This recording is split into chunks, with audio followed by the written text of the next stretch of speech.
Good morning and welcome to Game Jams. You were just listening to Totaka with tennis training from Wii Sports. And basically, I just was watching Wimbledon this weekend, so that got me to thinking about tennis. So yeah, we just started things off with a tennis song. What I really want to start talking about though is this is actually late news, but I just found out that Jeff Fallon, the brother of Tim Fallon, who made up a duo, composed a lot of great music in the late '80s and mid '90s. Some video game music. He actually passed away back in May, and I had no idea.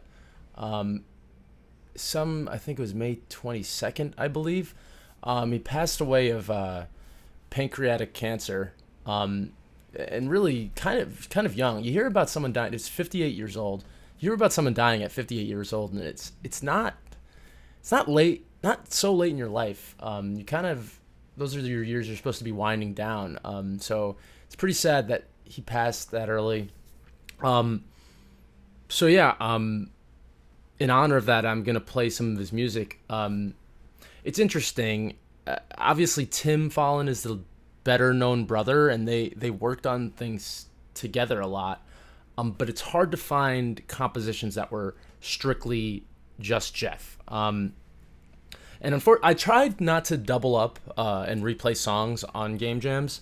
So unfortunately, a couple weeks before his death, I played one of my favorites of his compositions from the Wolverine NES game.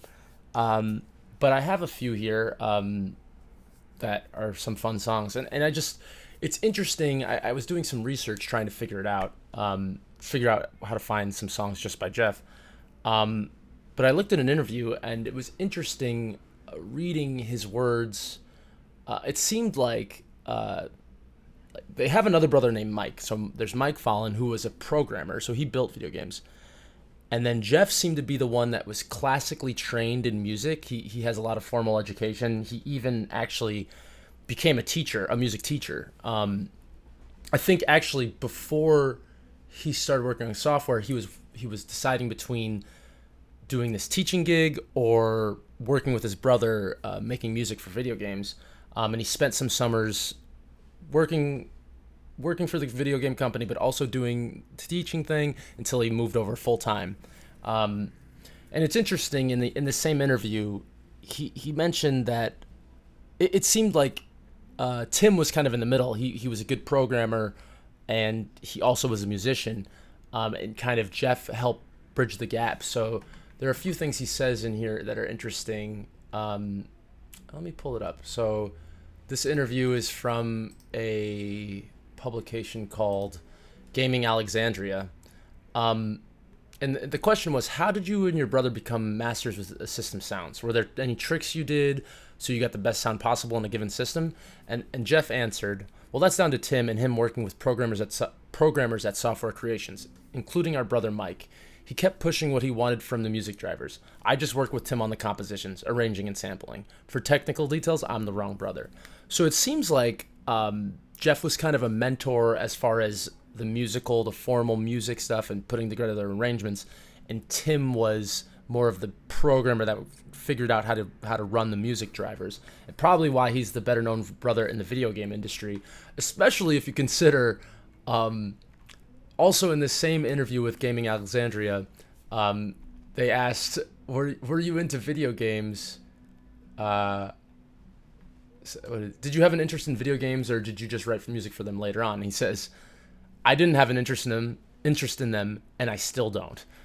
So it seems like his passion was music, but I think that made a lot of great things happen by mentoring his brother Tim and helping out with those compositions. Yeah, so you're gonna hear a lot of iconic sounds, and it's funny. I don't know that anyone else on the KNGI network has done a tribute to Jeff Fallon. So maybe I'm the first one. So yeah. And I didn't even know about the Fallon brothers because I wasn't like an NES person. I've never played Plock. So they're new to me just from picking songs from Game Jam. So it's kind of sad that I just discovered this person and then they pass away. But yeah, let me stop talking and let's just get it going. One of the soundtracks that Jeff did do on his own was from the Incredible Crash Test Dummies. So we're gonna start things off with what's just called BGM1 from the Incredible Crash Test Dummies. Enjoy.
And that was A Line in the Sand by the Fallen Brothers. I think arguably their most famous track. I mean, I've known about them for 3 months, so as far as I know, it's one of their most famous tracks. And there's this rumor that I think Shigeru Miyamoto like didn't believe what they did was possible. Thought it was like some sort of parlor trick or something, and had to like reverse engineer it or something, because he was so impressed with the Plock soundtrack. Before that was Treasure Master, the title theme from Treasure Master, and then from Spider-Man and the X-Men, Arcade's Revenge, the Spider-Man theme. You could hear the little Spider-Man does whatever Spider can, whatever thing in there. So yeah, as you can see, the Fallen Brothers, I think their signature is just doing weird stuff. I remember actually when I was doing timestamping for a certain episode where I played the Silver Surfer song. And if you look at wave graphs, usually the waveforms go above and below the center line. And the Silver Surfer song, for some reason, it only went above. So, I don't know what those Fallens do. Good. I'm glad they exist. Thank God. We'll be hearing more of them in the future. And rest in peace to Jeff Fallen. Sorry for the late tribute, but better late than never, I guess. So moving on, a friend of mine who's a DJ, she recommended this album to me by Jun Fukamachi. It's an album called Quark. It came out in the 1980s, and it kind of reminds me of the group Kraftwerk. Not in the style, but in the fact that it's like sounds super futuristic for its time, and also definitely influenced, well, not definitely, but seems to have influenced a lot of video game music. And the way I feel about this Quark album, it's 10 to 12 minute tracks, and they all kind of sound like they could be playing, it sounds like somber RPG music, so it got me in the mood for that type of music. So let's play a little bit of music. I'm going to read out some of these titles now because I actually have 6 tracks coming. So I'll read the first 3, and then after I play, I'll read the last 3. So we're going to start it off with Scala's theme. I actually don't know if that's how you pronounce it, but it's a very famous song from Chrono Trigger. I actually think Wiz Khalifa sampled it in a certain song. I don't remember the name of it, but I believe Wiz Khalifa sampled it. And that's by Yasunori Mitsuda. After that, we're going to play Cosmo Canyon from Final Fantasy VII by Naobuo Uematsu. And then Mystic from Persona 3 by Shoji Meguro. So all that and more is coming up. Stay tuned into Game Jams.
And that's a track simply called Town from Wild Arms by Michiko Naruke.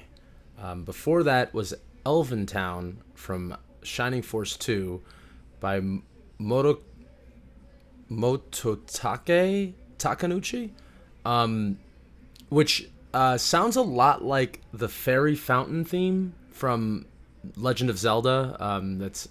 I know A Link to the Past has that theme, and so does Ocarina of Time. I don't know if there's others, but yeah, it sounds very familiar if you've heard that song. And then before that was Sweet Home by from Earthbound. I don't know who the specific composer is, but there's several names on that soundtrack. If I figure it out, I'll update the description. But yeah, so I don't really have anything to say. I need to get some drops. But we're just kind of going to change direction completely with a little musical whiplash. We're going to start this off with Happy Paradise from Streets of Rage 3.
and that's from one of my favorite games, God Hand. This track is called Old Hand, and that's by Masafumi Takada. Before that was GTR Attack. I don't know if that's what that stands for. GTR. Get to... I don't know.